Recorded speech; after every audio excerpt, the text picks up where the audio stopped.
बिस्मिल्लाहिर्रहमानिर्रहीम, अस्सलाम वालेकुम। आप सभी का इस्तकबाल है। सपहर 4 बजे स्पेशल रिपोर्ट, आपका मेजबान मीर हिलाल हांजुरी हाजिर खिदमत।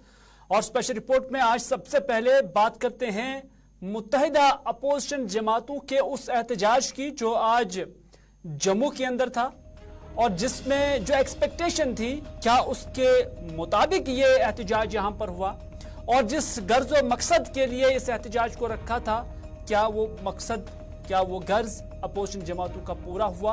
ये आज की स्पेशल रिपोर्ट की पहली खबर है और इसमें हम आपको वो विजुअल्स भी दिखाएंगे जो जम्मू के हरी सिंह पार्क में मुत्तहिदा अपोजिशन जमातों की जानिब से जो आज एहतजाज रखा गया था। इसमें आज सुबह से ही पीडीपी, नेशनल कॉन्फ्रेंस, पैंथर्स पार्टी, कांग्रेस और सीपीएम के अलावा दीगर हम ख्याल जमातों के लीडरान बशमूल खवातीन, नौजवान, बुजुर्ग यहां पर एहतजाज के लिए आए हुए थे। और इस एहतजाज में कश्मीर से ताल्लुक रखने वाले सियासी जमातों के कुछ लीडरान भी थे। कुछ लीडरान थे, सभी लीडरान नहीं थे, बल्कि इसमें वकार रसूल वानी जो कांग्रेस के सदर है वो यहां पर दिखे, मोहम्मद यूसुफ तारिगामी वो यहां पर आए हुए थे, हर्षदेव सिंह जो जम्मू पैंथर्स पार्टी के सदर हैं वो यहां पर आए हुए थे, मोहम्मद मुजफ्फर शाह अवामी नेशनल कॉन्फ्रेंस से उनका ताल्लुक है और कश्मीर सेंट्रल पार्टी है वो भी यहां पर आई हुई थी।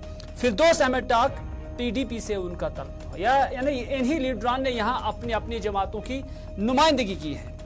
लेकिन जिसने इस एहतजाज को ऑर्गेनाइज किया था डॉक्टर फारूक अब्दुल्ला वो यहां पर नहीं आए हुए थे। पीडीपी सदर महबूबा मुफ्ती भी यहां पर नहीं आए हुए थे। उमर अब्दुल्ला आज श्रीनगर में ही थे, अपनी पार्टी की मीटिंग उन्होंने ली हुई थी ड्रग्स को लेकर। लेकिन इस एहतजाज में जिसका पहले ऐलान किया गया था उसमें ये बड़े लीडरान आज नजर नहीं आए। वजूहात क्या है वल्लाहु आलम, लेकिन इससे इंपैक्ट क्या पड़ गया वो हम जानने की कोशिश करेंगे। हमारे सीनियर न्यूज एडिटर सनम एजाज मेरे साथ जुड़ेंगे जिनसे हम जानने की कोशिश करेंगे कि ये बीट तो जामा यहां पर हुई है और ये मकसद इसलिए था कि स्मार्ट मीटर्स जो जम्मू कश्मीर के अंदर लग रहे हैं उस पर रोकथाम लगा दी जाए, गवर्नमेंट के अंदर एक प्रेशर क्रिएट किया जाए। यूएलबी इंतखाबात जिसे मौखर करने की बात हुई है, हालांकि अभी तक भी सरकार की जानिब से किसी भी इदारे की जानिब से कोई नोटिफिकेशन इन इंतखाबात को मौखर करने की नहीं आई है। लेकिन जो जराए के हवाले से खबरें मिल रही हैं वो यही है कि ये इंतखाबात वक्त पर नहीं होंगे बल्कि बाद में किए जाएंगे। महंगाई, टोल प्लाजा और भी कुछ मामला थे जिससे आज यहां जो मुकर्रिरीन थे, जो तकरीर करने वाले लीडरान थे, उन्होंने हिट किया और उन्होंने बीजेपी और लेफ्टिनेंट गवर्नर इंतजामिया को जीरो करने की कोशिश की इस एतबार से कि जब से जम्मू कश्मीर के अंदर लेफ्टिनेंट गवर्नर शासन आया, जब से जम्मू कश्मीर के अंदर दिल्ली से जम्मू कश्मीर के मामलात की कमान संभालने लगी, तब से जम्मू कश्मीर तामीर और तरक्की में भी और दूसरे मामलात में भी पीछे गया है और आगे की तरफ या तरक्की की तरफ जम्मू कश्मीर नहीं जा रहा है। ये आज यहां से पैगाम दिलाने की कोशिश की गई, लेकिन इसमें बड़े लीडरान मिसिंग थे। डॉक्टर फारूक अब्दुल्ला, उमर अब्दुल्ला और महबूबा मुफ्ती वो यहां पर नहीं आई। मुबसरीन कहते हैं कि अगर ये तीन लीडरान यहां पर आते तो इस एहतजाज में जोर होता, कुव्वत होती, ताकत होता। सनम एजाज इस वक्त मेरे साथ जुड़े। सनम एजाज से जानने की कोशिश करेंगे कि क्या वजूहात है। सनम, क्या वजूहात रही होंगी और अगर ये तीन लीडरान या तीन में से एक कोई होता तो ये एहतजाज की शक्ल क्या दूसरी होती, क्या पैगाम कुछ दूसरा होता और इंपैक्ट किस तरह का होता? देखिए हिलाल, आपने पहले ही बता दिया कि बड़े लीडरान नहीं आए थे। वल्ला आलम बे सवाब, साफ जाहिर है वल्ला आलम बे सवाब तो कहा जा सकता है, लेकिन अगर वो होते, अगर क्राउड पुलर होते तो हालात बदल होते। माना जम्मू में आज जो एहतजाज हुआ इसमें अच्छी खासी तादाद के लोग आए हुए थे, मुकामी जम्मू के लोग थे, कांग्रेस की सारी लीडरशिप थी, बीजेपी के लिए ये जो दो रविंद्र, ये जो हरिदेव सिंह हैं वो थे, या रमन बल्ला थे, या दूसरे लोग थे वो थे, लेकिन जो क्राउड पुलर्स का ना होना, फारूक अब्दुल्ला का ना होना, महबूबा मुफ्ती का ना होना, उमर अब्दुल्ला का ना होना, खुद अपने आप में एक सवाल है कि आखिर क्या वजह थी। अगरचे पिछले दिनों तारिगामी ने जब श्रीनगर में बयान जारी किया कि 10 तारीख के जो मीटिंग हो रही है, मीटिंग में फैसला लिया जाएगा, आगे का लाहेमल किया जाएगा, तो उसके बाद जब लाहेमल की बात आई तो मीटिंग के बाद बताया गया कि 10 तारीख को अपना दमखम दिखाया जाएगा।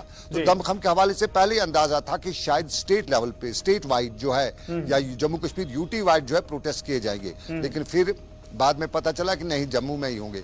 और जम्मू में प्रोटेस्ट की बात जब आई तो एक तरह से एक मैसेज देने की कोशिश की जा रही थी, और जो मैसेज आज भी इन्होंने बताया कि हम ये बताना चाहते हैं कि हम एक ही पेज पे, एक ही प्लेटफॉर्म पे हैं, सब लोग इस सारे मामलात में जो जम्मू कश्मीर इस वक्त चल रहा है, इस वक्त हम सारी अपोजिशन एक पेज में। लेकिन वहां पे फारूक अब्दुल्ला का ना होना, उमर अब्दुल्ला का ना होना, महबूबा मुफ्ती का ना होना सवाल है। और फारूक अब्दुल्ला ने जिस तरह इस हवाले से जब पूछा गया तो बताया कि उनकी तबीयत, या उनके क्वार्टर से मालूम है कि उनकी तबीयत ठीक नहीं थी, लेकिन उमर अब्दुल्ला की तबीयत ठीक थी, महबूबा मुफ्ती की तबीयत ठीक थी, उमर अब्दुल्ला श्रीनगर में थे, महबूबा मुफ्ती भी थी। तो ये सारे जो सवालात हैं, ये सवालात जन्म दे रहे हैं बहुत से तजादात को, बहुत से मामलात को, और उन मामलात में बात की जाए तो दूर तलक चली जाएगी। बाज मुबस्सिरीन ये भी कहते हैं कि इन्होंने, यानी जो नेशनल कॉन्फ्रेंस और पीडीपी खास तौर पर, इन्होंने कश्मीर को सेव करने की कोशिश की थी और जम्मू के अंदर बीजेपी को हिट करते हुए जम्मू के पिच पर, बीजेपी की पिच पर खेलने का इनका मकसद था। लेकिन जब ओपनिंग की बात आई तो यहाँ पर ओपनर्स ही नहीं थे, यानी डॉक्टर फारूक अब्दुल्ला नहीं थे, महबूबा मुफ्ती नहीं थी। तो ये मैच जो सियासी मैच है, इसकी शक्ल और इसकी सूरत कहां पे आप देख रहे हैं, किस नहज पर जा रहा है? देखिए, अगर पिच और क्रिकेट की आपने बात की, ओपनिंग की बात की, तो इस वक्त जम्मू में जो अपोजिशन जमाते हैं, खासतौर पर जो अपोजिशन पार्टी है या अपोजिशन खिलाड़ी हैं, उनकी जो इस वक्त जो स्ट्रेंथ है वो काफी कमजोर है। हम उससे इस वक्त बराबर के पलड़े में नहीं ले सकते हैं, क्योंकि जो सिचुएशन बनी है इस टाइम, उनके खिलाफ जो पब्लिक का रुझान देखने को मिल रहा है, कश्मीर में तो था ही नहीं, लेकिन जम्मू में जो उनकी बेस थी वो बहुत कमजोर होती नजर आई थी। और इस वक्त जो जमाते हैं उनके अपोजिट खिलाफ जो नेशनल कॉन्फ्रेंस है, जो पीडीपी है, जो कांग्रेस है, या हरीश सिंह है, या दूसरी पार्टी है, वो अगर इस वक्त खेलती तो बड़ा प्रेशर प्रोवाइड कर सकती थी। लेकिन आज को उनका ना खेलना, सही तौर पे अपने ओपनर्स, अपने वन डाउन, अपने बॉलर्स, सबको सही तौर पे, अच्छे खिलाड़ियों को, अच्छे प्लेयर्स को, ऑलराउंडर्स को मैदान में ना उतारना, किसी, जिस तरह मैंने पहले कहा कि बात दूर तलक चल जाएगी, किसी नए अंदेशे को जन्म भी दे रही है। और उन अंदेशों में अक्सर यहाँ पे इल्जामात लगाए जाते हैं, खदशात को जन्म दिया जाता है, अलग अलग तरह से मुद्दात ख्यालात अवाम के जहन में पैदा होते हैं। तो आज जो इनका ना होना अवाम के जो जहन में है, मुद्दात ख्यालात या नेगेटिव इम्पैक्ट जरूर डाले हैं। अगरचे इसमें जम्मू में आज बड़ा अच्छा जलसा भी हुआ, अच्छी खासी तादाद में लोग भी आए, लेकिन इनका ना, इनके आने से इस जलसे का, इस अपोजिशन के आज के इस मैच का एक नया ही रुख होता, अगर क्राउड पुलर जो बड़े लीडर हैं वो वहां पे होते। बहुत बहुत शुक्रिया सनम एजाज, इस पे अपना नुक्ते नजर और अपना एनालिसिस देने के लिए। Sanam Ejaz senior news editor Gulistan News के, वो आज के जम्मू के अंदर जो प्रोटेस्ट प्रदर्शन रखा गया था उस पर उन्होंने अपना नुक्ते नजर रखा। लेकिन कुल मिलाकर जो मुख्तलिफ पॉलिटिकल पार्टीज यहाँ पर आई हुई थी, वो जरूर ये मिस करते होंगे कि डॉक्टर फारूक अब्दुल्ला, महबूबा मुफ्ती, उमर अब्दुल्ला यहाँ पर नहीं है, क्योंकि अगर वो आ जाते तो सारा मीडिया का फोकस और उसके साथ साथ सभी पॉलिटिकल पार्टीज और जम्मू के अवाम की भी तवज्जो उस तरफ जाती कि यहाँ पर वो क्या बोलते। लेकिन वो सारे चेहरे आज यहाँ पर नहीं थे, इस वजह से जो जम्मू के ही खिलाड़ी थे उन्हीं के सुपर्द किया गया था। लेकिन जलसा हुआ, सरकार ने भी जलसा होने दिया।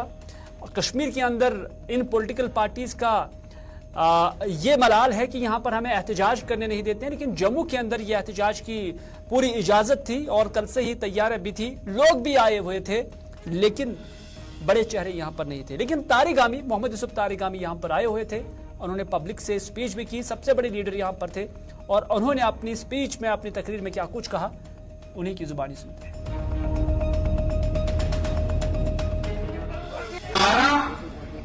कर्तव्य सिर्फ इतना है ये कहना, और वो भी सरकार से मुखातिब होकर नहीं,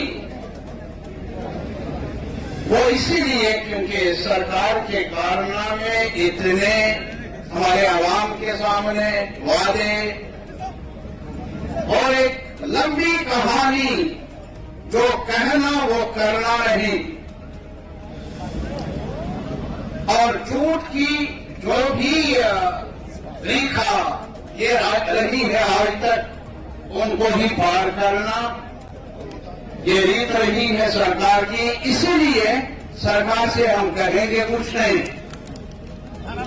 और जम्मू कश्मीर आवाम की तरफ से हम सब मिलकर ये मुकदमा पेश कर रहे हैं मुल्क की एक बड़ी अदालत में। मशरिक मगरिब से, नॉर्थ साउथ से, सेंटर से यही अपील है हमारी, यही मुकदमा है हमारा कि हमें हमसे जो छीना गया वो हमें वापस चाहिए। और हमारी मांग ये है आज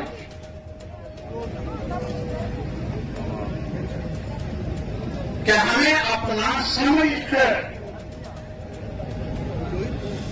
अपने इस बड़े मुल्क के हिस्से के तौर पर, जिस्म के अंग के तौर पर हमारी दर्द को पहचाने। ये वतन हम सबका है, ये वतन तामिल बोलने वालों का है। मोहम्मद यूसुफ तारिगामी नई दिल्ली से मुखातिब थे और कहा कि जो जम्मू कश्मीर की हकूक है हमें वो वापस दिलाया जाए और हमें अपना समझा जाए, क्योंकि हम भी इसी मुल्क के हिस्से हैं। लेकिन आप हमें सेपरेटली या आप हमें अलग जो है तस्वुर नहीं कर सकते हैं, सोच नहीं सकते हैं, हम मुल्क का हिस्सा है। लेकिन मोहम्मद मुजफ्फर शाह भी यहाँ पर हुए थे और मोहम्मद मुजफ्फर शाह ने यहाँ पर यही बात कही कि कई दहाइयों बाद जम्मू कश्मीर अपने आईनी हुकूक और अपने कल्चर की बहाली के लिए एक साथ बैठे। बीजेपी के खिलाफ सभी सियासी जमातें एक साथ हैं और इस इत्तेहाद को जम्मू व कश्मीर के बका के लिए आगे भी जारी रखा जाएगा। ये मोहम्मद मुजफ्फर शाह ने यहाँ तकरीब के दौरान गुलिस्तान न्यूज़ के साथ खुसूसी बातचीत में कहा।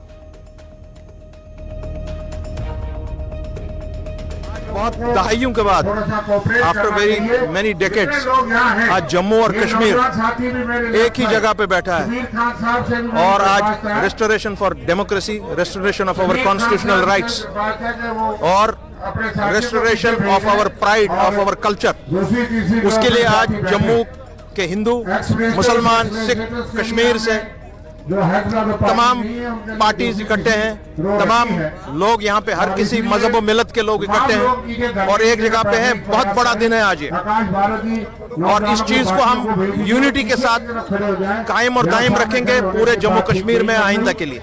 और भाजपा लगातार हमला कर रही है, वो कह रही है कि जनता को गुमराह करने के लिए इस तरह की रणनीति तैयार कर रही है। जनता जम्मू कश्मीर का हिंदू, मुसलमान, सिख, ईसाई, डोगरा हमारा भाई, लद्दाख से जो रिजल्ट आ गया है, जो यूनिटी ने। कांग्रेस लीडर और साबिका वजीर रमन बला भी यहाँ इस एहतजाज में थे और इस एहतजाज में गुलिस्तान न्यूज़ के साथ बात करते हुए उन्होंने कहा कि जब 5 रियासतों के अंदर इलेक्शन कमीशन 5 इंतखाबात का ऐलान कर सकते हैं, सरकार भी वहां पर चाहे कि वो इंतखाबात का हिस्सा भी बने और इंतखाबात भी कराए, तो जम्मू कश्मीर में डर किस चीज का। उन्होंने ये भी कहा कि कारगिल के अंदर जो नताइज आए हैं उससे बीजेपी खौफजदा हो गई है और उन्होंने कहा कि बीजेपी के अंदर खौफ तारी हो गया है और इसी वजह से बीजेपी इंतखाबात से भाग रही है। लेकिन रमन बला ने कहा कि कहां जाएंगे, कब तक भागेंगे, भागने के बाद बिलाकर इलेक्शन लड़ना ही है और बीजेपी को हारना ही है। कॉमन प्लेटफॉर्म 5 रियासतों में चुनाव करवा सकते हैं, लेकिन जम्मू कश्मीर के लोगों को क्यों महरूम रखा गया, ये सवाल खड़ा होता है। और करगिल के बाद हमें लगता है भाजपा फिर भागेगी, कितनी देर भागेगी। जम्मू कश्मीर के लोगों ने कुर्बानियां दी हैं, शहादतें दी हैं, जम्मू कश्मीर को इकट्ठा रखा है।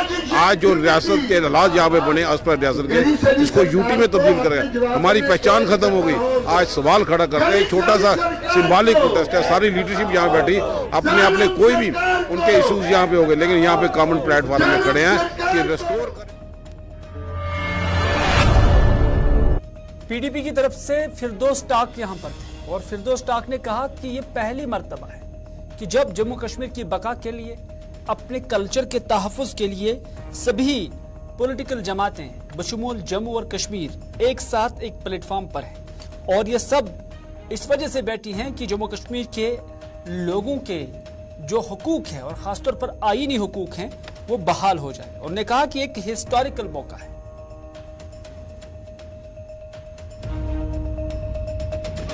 ये एक हिस्टोरिकल मूवमेंट है जम्मू कश्मीर के लिए और सारे मुल्क के लिए, क्योंकि आज जितने भी अलायंस बने हैं, मुझे लगता है ये पहला मौका है कि सभी विपक्ष जो है एक मंच पे आके खड़े हो गए हैं लोगों के हित के लिए, लोगों के जो इश्यूज हैं उनके रेजोल्यूशन के लिए। और सबसे बड़ी बात जो है कि जो जम्मू कश्मीर में कॉन्स्टिट्यूशन को ऑन होल्ड रखा गया है, डेमोक्रेसी को ऑन होल्ड रखा गया है, उसकी रेस्टोरेशन के लिए जिस तरह एक ही मंच पर आकर विपक्ष के सभी पॉलिटिकल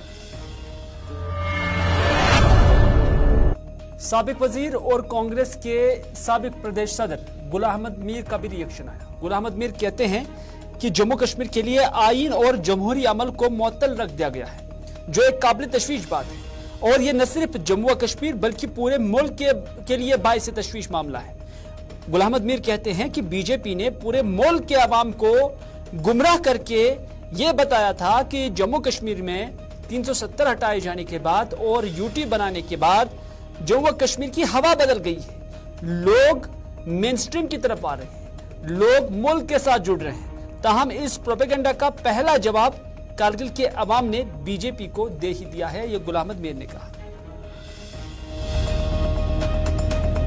ऐसा क्यों, अगर आज 5 स्टेटों में चुनाव होना है, ड्यू टाइम पर कल इलेक्शन डिक्लेयर हुआ, ड्यू टाइम पर एक्सपायरी डेट से पहले ही वहां सरकारें वजूद में आएंगी, लोगों की जो भी इच्छा होगी, जो भी मैंडेट देंगे, मगर एक प्रोसीजर, एक कॉन्स्टिट्यूशन वही कहता है। तो जम्मू कश्मीर के लिए कॉन्स्टिट्यूशन को सस्पेंशन में रखा गया, डेमोक्रेसी को सस्पेंशन में रखा गया, ये मैटर ऑफ कंसर्न है, न सिर्फ जम्मू कश्मीर के लोगों के लिए बल्कि पूरे देश के लिए ये मैटर ऑफ कंसर्न है। ये हर फोरम पर, हर पार्टी के लेवल से ये मामला उठा। जितना बीजेपी ने पूरे देश में गुमराह करके बयानात दिए थे कि अब उनको सेपरेट ड्यूटी देने के बाद में उनकी डिमांड थी स्टेट को बाइफरकेट करने के बाद में, जितना उनका यूनियन मिनिस्टर्स और सारे अधिकारियों का उठना बैठना था, जिस तरह का वहाँ मतलब कई सारे जो नॉन बीजेपी पार्टीज है उनकी मूवमेंट्स पर रेस्ट्रिक्शन लगाई, उनको फ्रीली कैंपेन नहीं करने दिया, जो उनकी कोशिश थी कि यहाँ पर हम शायद उभर के आएंगे। मगर उन सारी चीज़ों का जवाब करगिल वासियों ने दिया और जो उनके एंटी पीपल पॉलिसी। इधर भारतीय जनता पार्टी के जम्मू कश्मीर के इंचार्ज रविंदर रैना भी बोले। उन्होंने कहा कि जम्मू के अंदर जो एहतजाज हो रहा है, जो धरने हो रहे हैं, जिसमें नेशनल कॉन्फ्रेंस, पीडीपी और दीगर हम ख्याल जमातें शामिल हैं, और उन्होंने कहा कि ये दरअसल अवाम के लिए नहीं है बल्कि ये जमातें अपना मुस्तकबिल बचाने के लिए ये एहतजाज कर रहे हैं। रविंदर रैना से पूछा गया कि जनाब आपसे मुतल्लिक ये कहा जा रहा है कि आप चुनाव से भाग रहे हैं, बीजेपी डरी हुई है, कारगिल के इंतखाबात के नतीजे आने के बाद बीजेपी डरी हुई है। तो उन्होंने कहा कि जब कश्मीर के अंदर बेगुनाह लोगों को मारा जा रहा था तो उस वक्त जमातें कहां थी। फिर उन्होंने कहा कि बीजेपी डरी हुई नहीं है बल्कि डरता वो है जो अलायंस में आता है। उन्होंने कहा कि जो अलायंस करते हैं वही डरते हैं, जो एक दूसरे की शक्ल कल तक देखना पसंद नहीं करते थे वो अब इत्तेहाद में आ गए, जो जाहिर कर रहा है कि इनकी सियासी जमीन खिसक चुकी है। ये बीजेपी के जम्मू कश्मीर के सदर रविंदर रैना का कहना है। नेशनल कॉन्फ्रेंस कांग्रेस और पीडीपी का जो धरना ये दे रहे हैं जम्मू में, ये लोगों के लिए नहीं है, ये आवाम की बेहतरी के लिए नहीं है, ये वो अपना मुस्तकबिल ढूंढ रहे हैं इस धरने में। जब कश्मीर के अंदर बेगुनाह लोगों की जान जा रही थी तो इन्होंने कभी धरना नहीं दिया, इनकी कोई साजिश नहीं चलेगी। बार बार ये कहते हैं कि बीजेपी डरी हुई है, सहमी हुई है, घबराई। डरता वो है जो अलायंस करता है, जो कल तक कश्मीर में एक दूसरे की शक्ल देखना पसंद नहीं करते थे, आज अलायंस कर रहे हैं। ये अलायंस उनको डर है, ये अलायंस इसलिए हो रहा है कि इनकी सियासी जमीन खिसक चुकी है और ये सारे आजमाए हुए सियासी खिलाड़ी हैं। जम्मू कश्मीर की आवाम इनको अच्छे तरीके से जानती है और पहचानती है। ये आवाम ने आजमाए हुए हैं इनकी। अगली खबर में बात करते हैं सदर हिंद की। सदर हिंद द्रौपदी मुर्मू का जम्मू कश्मीर का दौरा कल से शुरू हो रहा है और खासतौर पर कश्मीर यूनिवर्सिटी के अंदर एक तकरीब में सदर हिंद शिरकत करेगी और यहाँ पर मुख्तलिफ स्कॉलरों को वो असनाद से नवाजेगी, गोल्ड मेडल से नवाजेगी। लेकिन उसके आने से कबल ही सिक्योरिटी के आला इंतजाम किए जा रहे हैं और कश्मीर यूनिवर्सिटी जो वेन्यू है वहां आसपास ही सिक्योरिटी के सख्त इंतजाम किए गए और उसके अलावा भी पूरे श्रीनगर के अंदर सिक्योरिटी के मुकम्मल इंतजाम किए गए हैं। हमारे साथी फैसल रियाज ने भी आज मुख्तलिफ सूरत हाल देखी और उन्होंने क्या कुछ देखा, किस चीज का जायजा लिया, आपकी नजर करते हैं। देश की प्रेसिडेंट द्रौपदी मुर्मू कल पहली बार कश्मीर का दौरा करने वाली है और दौरे के दौरान वो कश्मीर यूनिवर्सिटी की 20वीं कन्वोकेशन से खिताब भी करेंगे और इसी दौरान 400 से ज्यादा ऐसे मेरिटोरियस स्टूडेंट्स या स्कॉलर्स को वो गोल्ड मेडल से नवाजेगी और एमफिल और पीएचडी की डिग्रियों से भी नवाजेगी। और इसके लिए जो तैयारियां हैं वो कुछ दिनों से लगातार जारी है और तैयारियां मुकम्मल की जा रही है।